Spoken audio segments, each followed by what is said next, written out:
welcome back to my YouTube channel. Today we are doing a Valentine's Day inspired makeup look. Hope you guys enjoy it. I'm gonna do a voiceover for this one.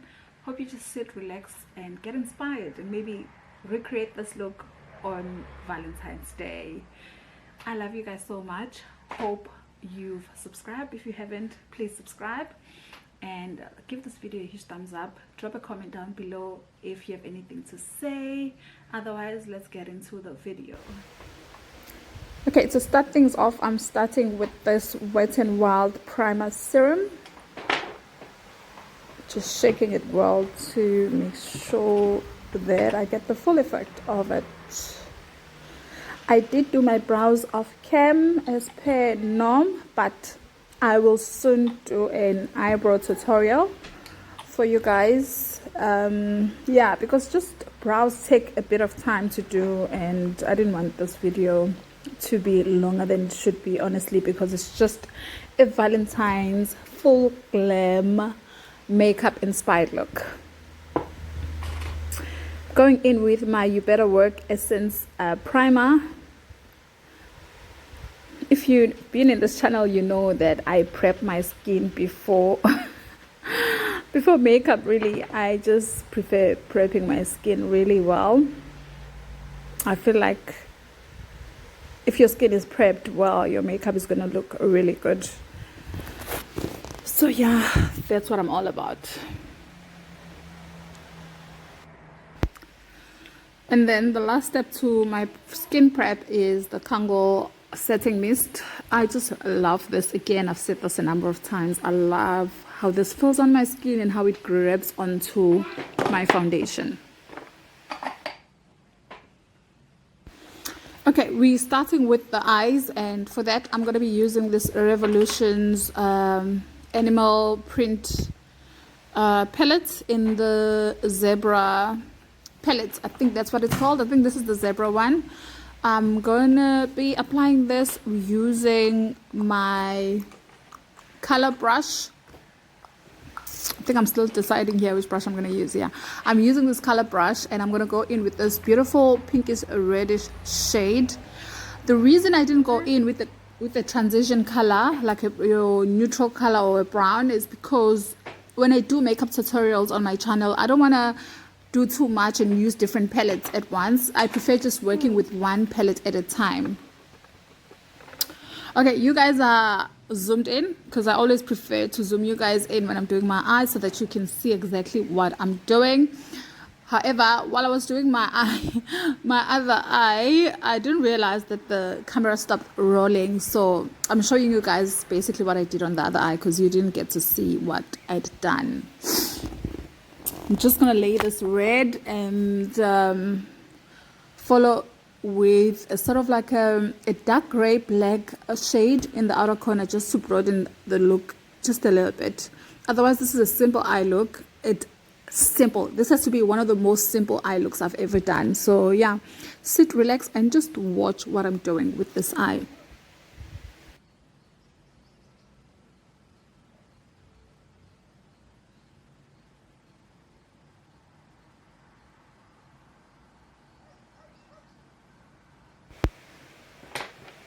Okay, now that I'm about to use this Urban Studio blending brush. This is a crisp brush if I'm not mistaken. There I am using this dark, I don't know if it's dark gray or black, but it really looks much darker when I look at it from the pen, not on camera. I'm just going to apply that on the outer corner of the eye just to sort of bolden the look a little bit, or just maybe darken the outer corner a little bit and create a bit of depth. That's what I did with that color.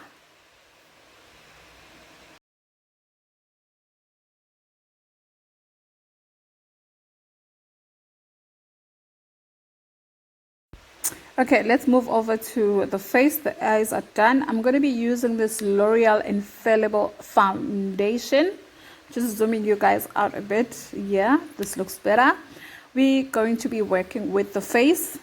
The face is my favorite part, which explains why I prep the face so much before I start with the face. And the reason why I always start with prepping the skin and then going back to my eyes is because I want the primer or the moisturizer, whatever it is that I've used on my skin, to sort of settle down nicely before you start laying on your foundation, because then your foundation will sit much better. It won't be greasy. It won't move as it would move if you apply it on top of a wet moisturizer or a primer. Just give it a few minutes for it to settle into your skin and then apply your foundation.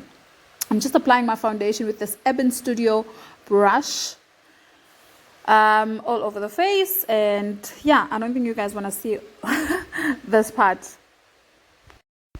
Basically, all of my foundations look a bit dark because of lockdown. I'm at home more than I actually go out, so yeah, that's why all my foundations look slightly darker. Anyway, moving on, I'm using this MAC cream concealer palette, and I'm gonna be sort of like correcting after I've applied foundation, but I'll show you guys exactly what I'm doing.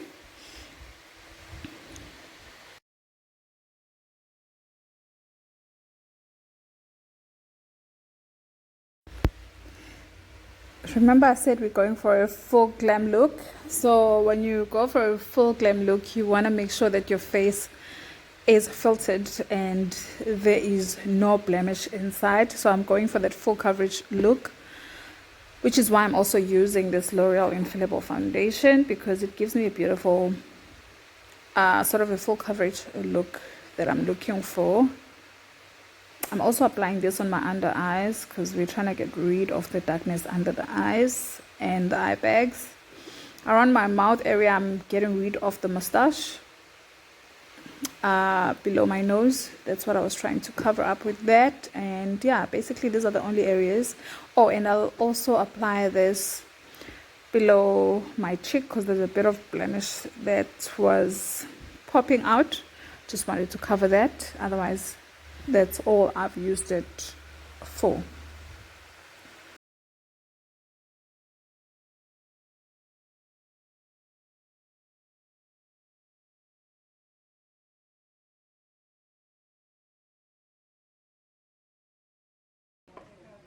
Okay, now I am highlighting using the L'Oreal Infallible More Than Concealer. Going to highlight on all the high points of my face, like so.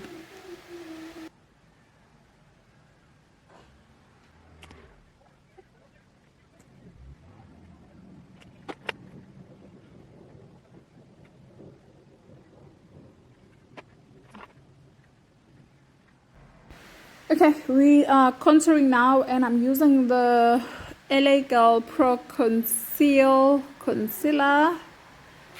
I can't remember what shade this is, but I basically use this as a contour.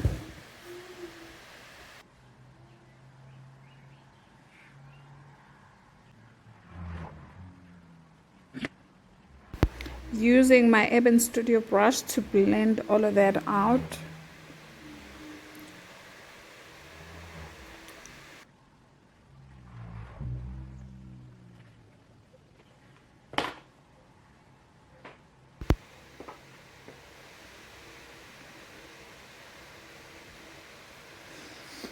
I am about to, well, I'm actually blending my under eyes, the concealer. Again, I prefer letting my concealer sit a bit longer on my under eyes and the bridge of the nose.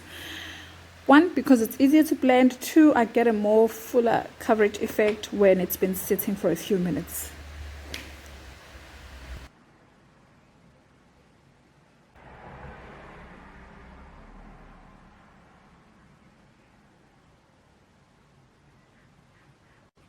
Now that the concealer is nicely blended, we are going in with this Revlon Candid setting powder in the shade Banana to set my concealer, and I'm using my Real Techniques blender to blend all of that out. I think I went a bit ham with the setting powder because I do have dry skin, so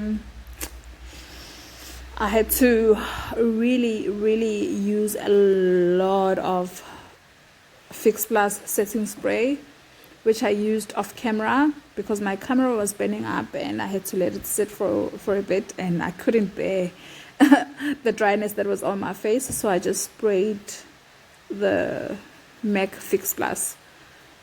But yeah, as you can see, I'm using a lot of setting powder. I don't know what got to me. I think it's because the ring light, my lighting was actually just heating me up. I was feeling very hot. Although I had the windows open, I was just feeling super hot, and my face was sort of like getting a little bit oily, or like I could see a bit of shine coming through. So I decided to just go ham with the setting powder, which was not a good idea. Anyway, I'm using this LA Girl Spice palette, which has different tones. It has your blushes, your contour, your highlight palettes. But the only shade that I ever use here is this brown. As you can see, I've hit pan on it. I use this to just set my contour. I do sometimes use the blush from this palette, but yeah, I've never used the highlighter on it because it just looks too powdery for me. I'm just swiping or wiping all of that powder off my face using my Bobbi Brown powder brush.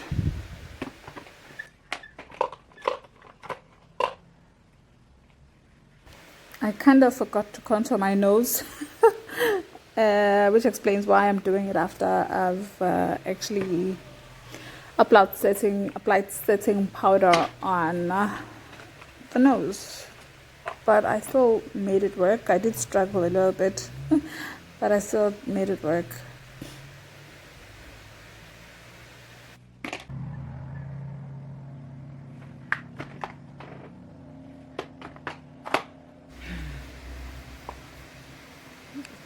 Okay, I'm setting the rest of my face using this Revlon powder. Just setting all over my face with this powder. This also helps to just sort of blend everything together,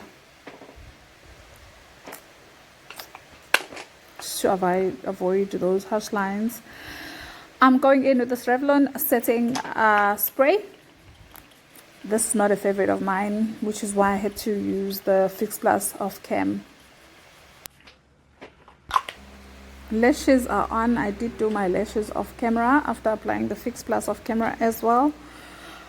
This glue is driving me crazy. I need to get another glue. I don't know whether it's because I've had it for a while. It just takes forever to dry now. I've had this glue for, I think, a little over a year, if not 2 years. No, I'm lying, 2 years. It has never failed me, but of late I see it takes forever to dry. As you can see, there's still like some white lines on my fake lashes. It did take a bit of time to dry, but it will dry eventually. What I'm doing here, I'm just applying that the same colors that I used, which is the pink and the dark gray on my under eyes. I didn't use much of that dark gray. What I did was I took the brush that I was using to apply the black slash dark gray shade, use the same brush to apply the pink on my under eyes so that I get a bit of both. I love how my eyes look. And these lashes, darling. Okay, I'm going in with this white liner from Essence.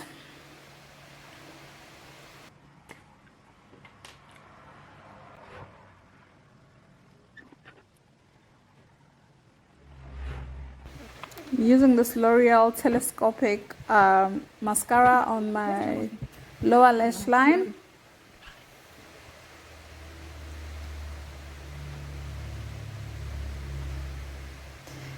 And then I did go in with the Essence Lash Princess on top of that, because the Lash Princess is my girl. It does the job. Next, I'm going to be applying blush. This is the Revlon blush. This is super pigmented, but you know what, it doesn't stress me when it's like overly pigmented and I've applied too much, because I know blush will disappear. I also went in with my highlighter, also from Revlon. applying this all over. And then I'm lining my lips using this Makeup Revolutions lip liner. And then I topped it off with my Smashbox lipstick. Hey honeys, this is the final look. We've come to the end of the video. Hope you guys enjoyed watching me do my makeup. This is a Valentine's inspired makeup look. You can actually try this as well for Valentine's. It's coming up in a few days. It's a beautiful pinkish reddish eye with a sort of like a pinkish blush lip. I really love the hair paired with this makeup look, and I hope you guys enjoyed it. Thank you so much for watching. Please subscribe if you haven't. Love you guys so much.